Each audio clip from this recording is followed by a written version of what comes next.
अस्सलाम वालेकुम जी दोस्तों, कैसे हैं आप? ठीक हैं। इंश्योरेंस टॉपिक पे आज बात करने लगे हैं तकफ़ुल के हिसाब से ना, इस्लामिक पॉइंट ऑफ व्यू से क्या है लोगों का नज़रिया। और ये हमारे सीनियर साथी बैठे हैं चौधरी नासिर साहब, उनसे ज़रा डिस्कस करते हैं। अच्छा सर, बताएं कि इस्लामिक पॉइंट ऑफ व्यू से लोग मतलब मना करते हैं कि ये इस्लामी नुक्ता लिहाज से ये इंश्योरेंस ठीक नहीं है या इस तरह का कुछ, इसके बारे में थोड़ा सा कुछ बताएँगे? एक्चुअल जो है वो यहाँ पे एक बहुत ज़्यादा मिसकंसेप्ट है कि जो इंश्योरेंस है यह हराम है। ठीक है, तो कुरान पाक में कोई भी ऐसी वर्ड्स नहीं है जहाँ पे इंश्योरेंस को हराम करार दिया जाए।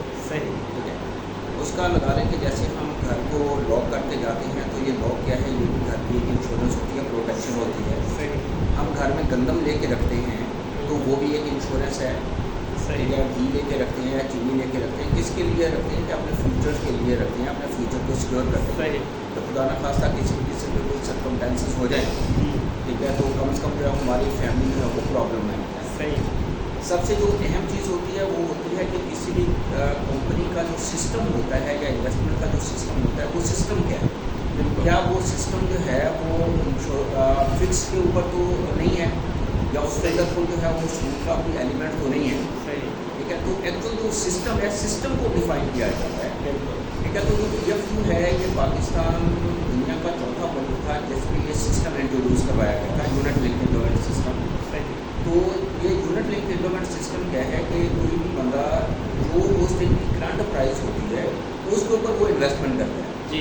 जैसे बिजनेस होता है, बिजनेस में प्रॉफिट भी होता है, लॉस भी होता है। तो ये यूनिट भी जो ऐसी है इसकी डेली इसकी प्राइस जो है वो वेरी करती है। सही। इसमें कोई फिक्सेशन नहीं होती। सही। हाँ, अजम्पशन ज़रूर होती है। ठीक है कि 5 साल के बाद अप्रोक्सीमेटली यूनिट का रेट इतना हो जाएगा, या 10 साल के बाद यूनिट रेट इतना हो जाएगा, 15 साल के बाद यूनिट रेट इतना हो जाएगा। उसमें जो प्रीवियस जो ग्रोथ होती है यूनिट की उसको भी मद्देनज़र रखा जाता है, और जो फ्यूचर के आने वाले होते हैं फाइनेंशियल सर्कमस्टेंसेस उसको भी मद्देनज़र रखा जाता है। सही। ठीक है, तो उसके ऊपर ही डिस्कस किया जाता है कि जो है वो अप्रोक्सीमेटली का मतलब होता है कि ये कंफर्म नहीं है। ठीक है, 19 भी हो सकता है, 20 भी हो सकता है, 21 भी हो सकता है, एक अजम्पशन है। जस्ट लाइक ऐसी बात कर लें कि यहाँ से खानपुर से अगर हमने रहीमगढ़ खान जाना है, जी। ठीक है, तो मैं आपसे पूछूंगा कि कितना टाइम लग जाएगा। जी। मैं अननोन हूँ तो मैं पूछूंगा कि कितना टाइम लग जाएगा। जी। तो आपने बता दिया जी जो है वो तकरीबन जो है 50 मिनट लग जाएंगे। जी।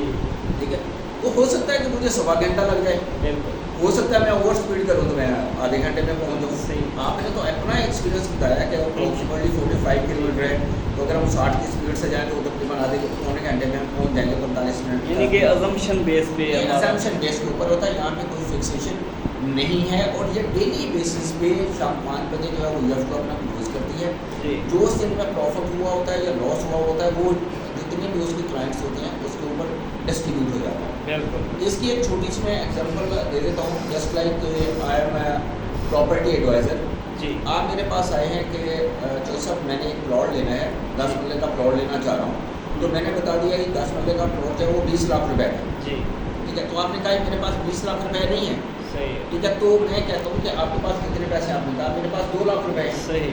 आपने 2023 में मुझे 2 लाख रुपए पे किया और मैंने आपको 1 मरला प्लॉट दे दिया। बिल्कुल। फिर 2021 में आ गया, प्लॉट हो गया जो है वो 3 लाख को मरला, आपने जी। मुझे 3 लाख दिया, मैंने 1 मरला दे दिया। फिर 2025 में आए, 2025 में हो सकता है कि जो वो 2.5 लाख को मरला हो जाए या 4 लाख को मरला हो जाए, पता तो नहीं है ना। जी।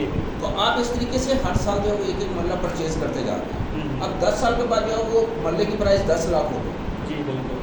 ठीक है, तो आपने जो पहला खरीदा था वो 2 लाख को खरीदा था, अगला जो खरीदा था वो 3 लाख को खरीदा था, अगला हो सकता है 3.5 लाख को खरीदा हो, अगला 5 लाख। तो एवरेज जो हम निकालेंगे तो एवरेज अप्रोक्सीमेटली जो हमारी है वो 5, 5.5, 6 लाख को है। जी। लेकिन उस वक्त जो प्राइस है वो 10 लाख भी हो सकती है, वो 11 भी हो सकती है, वो 15 भी हो सकती है, वो 8 लाख भी हो सकती है, कुछ भी हो सकता है। ये वेरिएशन है। ये वेरिएशन।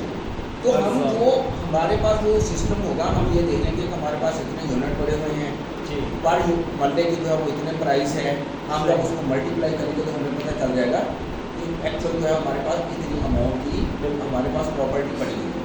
सही। तो ये यूनिट लिंक जो है ये भी इसी तरीके से ये ट्रांसप्लांट सिस्टम है। कंपनी का अगर MD जो है वो परचेज करेगा तो वो भी उसी रेट पे परचेज करेगा। कंपनी का जो है वो चेयरमैन परचेज करेगा तो वो भी उसी रेट पे करेगा। मैं कंपनी का मैनेजर हूँ, मैं भी उसी रेट पे परचेज करूँगा। आप क्लाइंट हैं तो क्लाइंट भी उसी रेट पे परचेज करेगा। जब हम सेल करेंगे तो जो उस दिन का रेट होगा उसी रेट के ऊपर ही वो सेल करेगा। सही है। ठीक है, तो ये सबके लिए जो है वो ट्रांसप्लांट है, सही। ये प्रॉफिट की इक्वल डिस्ट्रीब्यूशन होगी। हम्म। ठीक है, और फिर इसमें जो ट्रांसप्लांट सिस्टम है तो क्लाइंट को जो है वो पता होगा कि मेरे पास जो है वो कितनी वैल्यू पड़ी हुई है। क्योंकि जब भी क्लाइंट इंस्टॉलमेंट जमा करवाता है तो उसके बाद उसके पास एक लेटर आ जाता है कि आपका प्रीवियस यूनिट जितने थे, इस रेट, ये करंट रेट है जिसके ऊपर आपने इंस्टॉलमेंट जमा करवाई, उस दिन का रेट ये था, इतने आपको नए यूनिट ट्रांसफर हो गए, अब आपके पास टोटल इतने हैं। ठीक है, वो कहीं से वेबसाइट खोले, वेबसाइट खोल के तो उसके ऊपर जो है वो रेट देखे कि यार यूनिट का रेट क्या है, उसको मल्टीप्लाई करेगा तो उसको पता चल जाएगा मेरे अकाउंट में इतना पैसा पड़ा हुआ है। अच्छा सर, ये थोड़ा बताएं कि भाई हमारी कंपनी इन्वेस्टमेंट कहाँ करती है? ये जो हाँ, ये जो है वो 4 सेक्टर हैं जिसमें स्कूलोन है, इस्लामिक बैंकिंग है, इस्लामिक कंट्रोलर्स हैं। ठीक है, ये 4 सेक्टर ऑफ इन्वेस्टमेंट्स हैं, ये मखसूस हैं। ये जितनी भी ये इस्लामिक बैंक्स हैं या इस्लामिक इंश्योरेंस कंपनीज हैं, काफ़ी कंपनीज हैं, ये 4 सेक्टर हैं। और ये 28,000 उलमा किराम का एक बोर्ड बनाया गया था। उस बोर्ड पे जो थे उसमें तमाम मतबूआ से जो है वो उलमा किराम को शामिल किया गया था। ठीक है, तो उनकी मुशावरत से जो है वो ये 4 सेक्टर ऑफ इन्वेस्टमेंट फाइंड किए गए कि ये 4 सेक्टर ऑफ इन्वेस्टमेंट जो हैं ये बिल्कुल हलाल हैं। ठीक है, क्योंकि वो 4 जो सेक्टर ऑफ इन्वेस्टमेंट हैं ये उलमा किराम से ही हैं। बाकायदा शरिया बोर्ड है, शरिया बोर्ड के अप्रूवल से सारी इन्वेस्टमेंट होती है। हम ऐसे ही लगा लें कि जैसे हम अवाम के पीछे नमाज़ पढ़ते हैं तो कभी हमने अवाम से भी पूछा कि सर आपने वज़ू किया, आपके कपड़े तो आप साफ हैं कि नहीं हैं। ठीक है, तो जैसे ही अवाम कर रहा है तो हम अवाम के पीछे नमाज़ पढ़ रहे हैं। अगर अमाम कोई गलत कर रहा है तो उसका दीनदार वो अमाम होगा।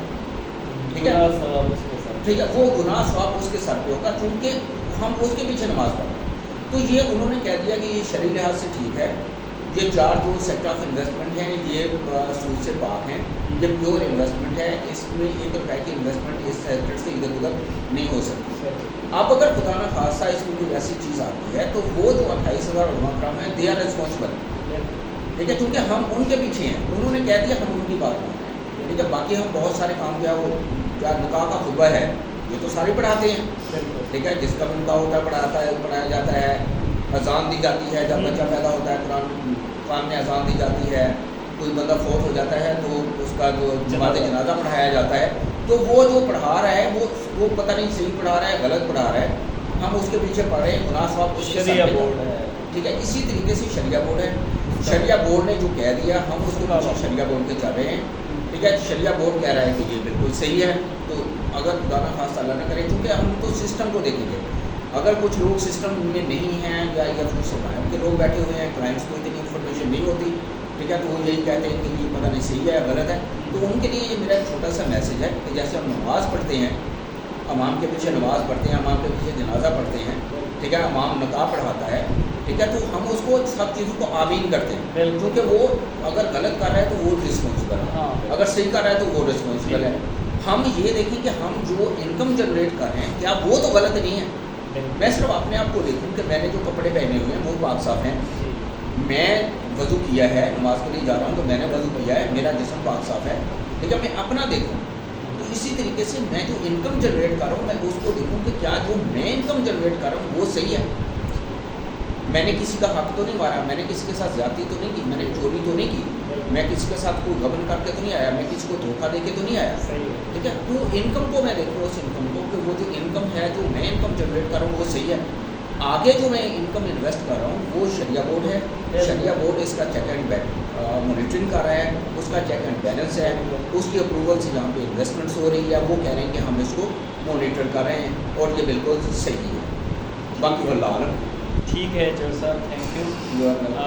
नेक्स्ट हमारा जो है ना नेक्स्ट वीडियो देखने के लिए हमारा चैनल वो जो है ना सब्सक्राइब करें, लाइक एंड शेयर करें और बेल आइकन दबाएं ताकि हमारी फर्दर जो भी वीडियोज़ है आप देख सकते हैं। थैंक यू, अल्लाह हाफिज़।